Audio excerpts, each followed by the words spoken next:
I am Pam Sherman, an orthopedic surgeon here at Cook Children's. I focus on hand and upper extremity. I was recently awarded an endowed chair to establish an upper extremity motion analysis laboratory for our pediatric patients.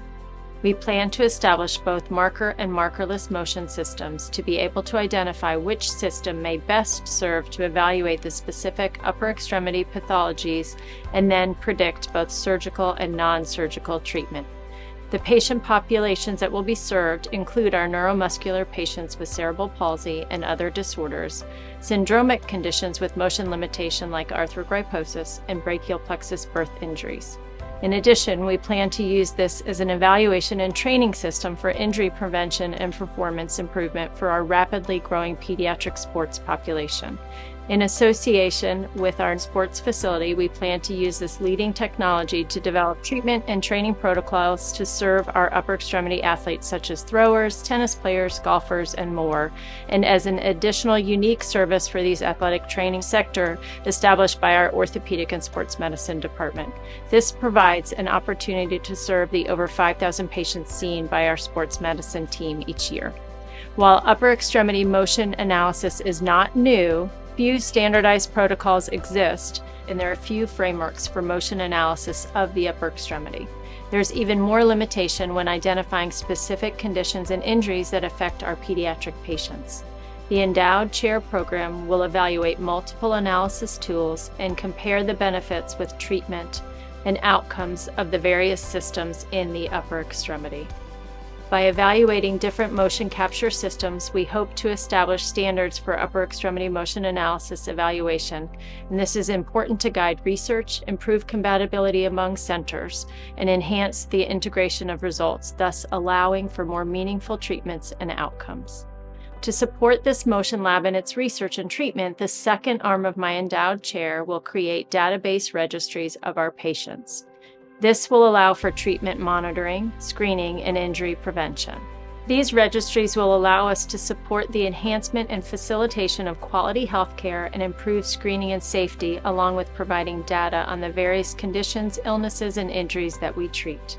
We hope to use these databases to develop research hypotheses on treatment and prediction of surgical and non-surgical interventions. The third arm of the endowed chair is to institute patient-reported outcome measures.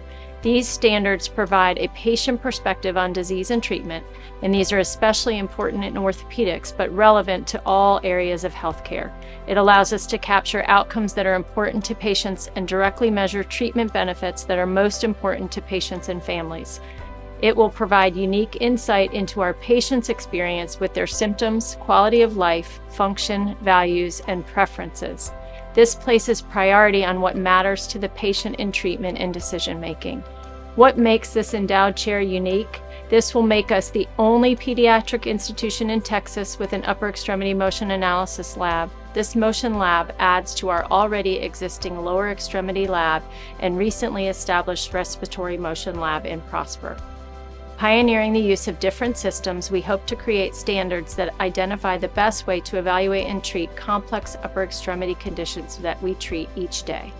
There is the potential to establish new evaluation techniques for non-surgical and surgical treatment in the upper extremity, and this is a great potential to become a training center for upper extremity motion analysis in the pediatric population.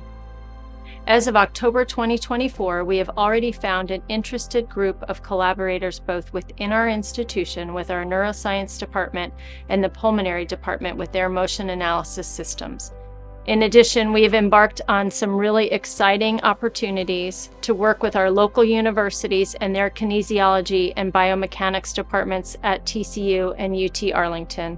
And we have also had the opportunity to meet with some other organizations and universities nationwide with expertise on motion analysis that are interested and willing to help us with our pediatric work. We are excited for the ongoing opportunities to interconnect and share and expand together with this project.